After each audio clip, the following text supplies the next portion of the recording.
Welcome back to study जय Hind army. सिर्फ और सिर्फ 39 दिन मात्र बचे हैं बाबू आपकी बोर्ड परीक्षा 2026 के लिए। इसलिए बोल रहा हूं बाबू, जाग जाओ, फुल फोकस और एनर्जी के साथ बाबू पढ़ाई में लग जाओ। आज हम संपूर्ण भूगोल के 10 मोस्ट इंपोर्टेंट प्रश्न देखेंगे बाबू, जो लगातार 10 या 12 साल से बोर्ड में पूछे जा रहा है। इसलिए इन प्रश्नों को ध्यान से देख लो और रट लो बाबू और तैयार हो जाओ अपनी परीक्षा के लिए। बाकी जो भी दिक्कत, जो भी इश्यू आ रहा है बाबू किसी भी विषय से, तुरंत कमेंट करो, उसका सॉल्यूशन ऑन द स्पॉट दिया जाएगा। क्योंकि लगातार जो आपका भूगोल चैप्टर है, जितने भी 6 चैप्टर हैं, उसका most important question series chapter wise channel पर डाल दिया गया है। इंग्लिश ऑलरेडी कंप्लीट है, साइंस ऑलरेडी कंप्लीट है। जाओ और देखो, सिर्फ 10 मिनट में पूरा वीडियो है। लेकिन पढ़ाई से पीछे मत हटो बाबू, क्योंकि समय बहुत कम बचा है। अब देखने का नहीं बाबू, करने का समय है। तो चलो शुरू करते हैं। एनर्जी और फोकस डाउन नहीं होना चाहिए बाबू।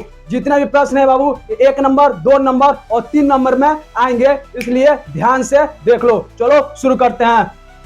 पहला प्रश्न बाबू, खरीफ फसल का एक उदाहरण लिखिए। पहला प्रश्न पूछ रहा है खरीफ फसल का एक उदाहरण लिखिए। तो लिख देना बाबू धान। क्या होगा बाबू? धान होगा। दूसरा प्रश्न देखो, पेट्रोलियम को काला सोना क्यों कहा जाता है? पूछ रहा है पेट्रोलियम को काला सोना क्यों कहा जाता है? तो देखो बाबू, क्योंकि इससे बहुत धन और ऊर्जा मिलती है। क्योंकि बाबू पेट्रोलियम से बहुत धन और ऊर्जा मिलती है, इसलिए इसे काला सोना कहा जाता है। लिख दोगे 2 नंबर मिल जाएगा। अगला प्रश्न देखो, अक्षय ऊर्जा का एक उदाहरण लिखिए।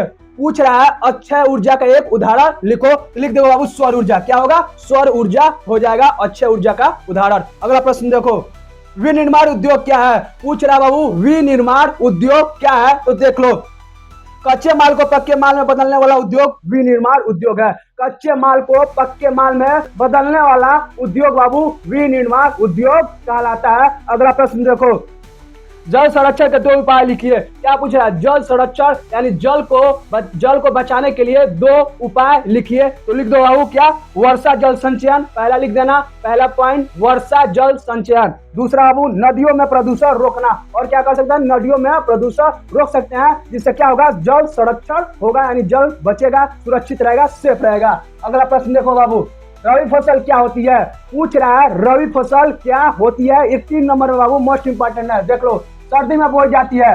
जो रबी फसल होती है बाबू वो कब बोई जाती है? तो सर्दी में बोई जाती है। देख लो, जैसे गेहूं और सरसों। क्या हो गया बाबू? गेहूं हो गया और सरसों हो गया एग्जाम्पल में।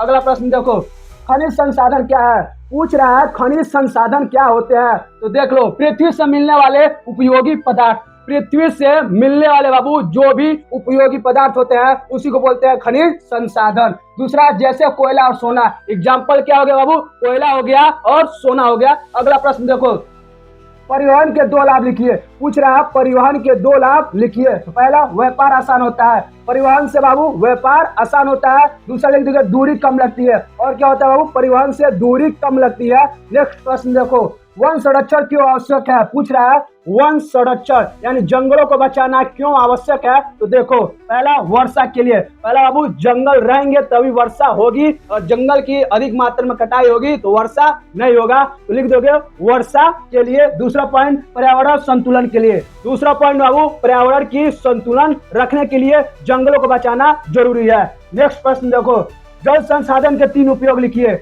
पूछ रहा है जल संसाधन के 3 उपयोग लिखिए। पहला बाबू पीने के लिए। तो जल किस लिए काम आता है? तो पीने के लिए। दूसरा बाबू खेती के लिए। और किस लिए? तो खेती के लिए। तीसरा बिजली बनाने के लिए। तीसरा पॉइंट लिख दोगे बिजली बनाने के लिए। 11वां प्रश्न देखो, भारत में कृषि के 3 समस्याएं लिखिए। पूछ रहा है भारत में कृषि के 3 समस्या क्या होती है, उसको लिखिए। तो पहला बाबू वर्षा पर निर्भरता। बहुत ऐसे भी जगह है बाबू जहां लोग किस पर निर्भर हैं? कृषि के लिए वर्षा पर निर्भर हैं, वहां सिंचाई की व्यवस्था उपलब्ध नहीं है। दूसरा पॉइंट बाबू छोटे खेत। दूसरा पॉइंट छोटे खेत हैं। तीसरा आधुनिक साधनों की कमी। और क्या बाबू? किसानों के पास आधुनिक साधनों की कमी है, इसलिए कृषि में क्या समस्याएं आ रही है। नेक्स्ट प्रश्न देखो, कोयले के 3 उपयोग लिखिए। क्या पूछ रहा है? कोयले के 3 उपयोग लिखिए। पहला बाबू बिजली बनाने में। तो कोयला बाबू बिजली बनाने में उपयोग होता है। दूसरा कारखानों में यानी फैक्ट्रियों में इसका उपयोग होता है। तीसरा ईंधन के रूप में। तीसरा क्या बाबू? ईंधन के रूप में। अगला प्रश्न, विनिर्माण उद्योग के 3 लाभ लिखिए। पूछ रहा है विनिर्माण उद्योग के 3 लाभ लिखिए। पहला बाबू रोजगार बढ़ता है, विनिर्माण उद्योग से रोजगार बढ़ता है। दूसरा देश की आय बढ़ती है। दूसरा क्या होता है बाबू, तो देश की आय यानी इनकम बढ़ती है। तीसरा लिख देंगे वस्तुएं सस्ती मिलती है। तीसरा क्या बाबू, वस्तुएं सस्ती मिलती हैं। 14वां प्रश्न देखो, परिवहन के 3 साधन लिखिए। पूछ रहा बाबू परिवहन के 3 साधन लिखिए। तो लिख देंगे बाबू सड़क, रेल और जल। क्या क्या बाबू, सड़क, रेल और जल, यही है परिवहन के 3 साधन। अगला प्रश्न देखो, संचार के 3 साधन लिखिए। अब क्या पूछ रहा हूँ, संचार के 3 साधन लिखिए। ये 3 नंबर में बाबू मोस्ट इंपॉर्टेंट प्रश्न है। लिख देंगे पहला बाबू मोबाइल, दूसरा इंटरनेट, तीसरा ईमेल। क्या हो गया बाबू, मोबाइल, इंटरनेट और ईमेल। ये थे आपके बाबू 10 मोस्ट इंपॉर्टेंट प्रश्न संपूर्ण भूगोल का, क्योंकि ऑलरेडी चैप्टर वाइज भूगोल का 10 मोस्ट इंपॉर्टेंट प्रश्न कंप्लीट हो चुका है। ये संपूर्ण भूगोल का बाबू मोस्ट इंपॉर्टेंट प्रश्न है। ये लगातार 10 या 12 साल से परीक्षा में पूछे जा रहे हैं बाबू, इसलिए इन्हें ध्यान से देख लो और नोट्स बना लो और आने वाली अपनी बोर्ड परीक्षा 2026 के लिए तैयार हो जाओ बाबू। बाकी कहीं भी कोई भी दिक्कत आ रहा है तुरंत कमेंट करो, ऑन द स्पॉट उसका सॉल्यूशन दिया जाएगा। और बने रहो हमारे साथ, चैनल को सब्सक्राइब कर और देखते रहो बाबू इस बोर्ड 2026 को किस तरह अपने चुटकी में मसल देते हैं बाबू। पढ़ाई करते रहो बाबू। मिलते हैं आपसे कल शाम 6 बजे। धन्यवाद।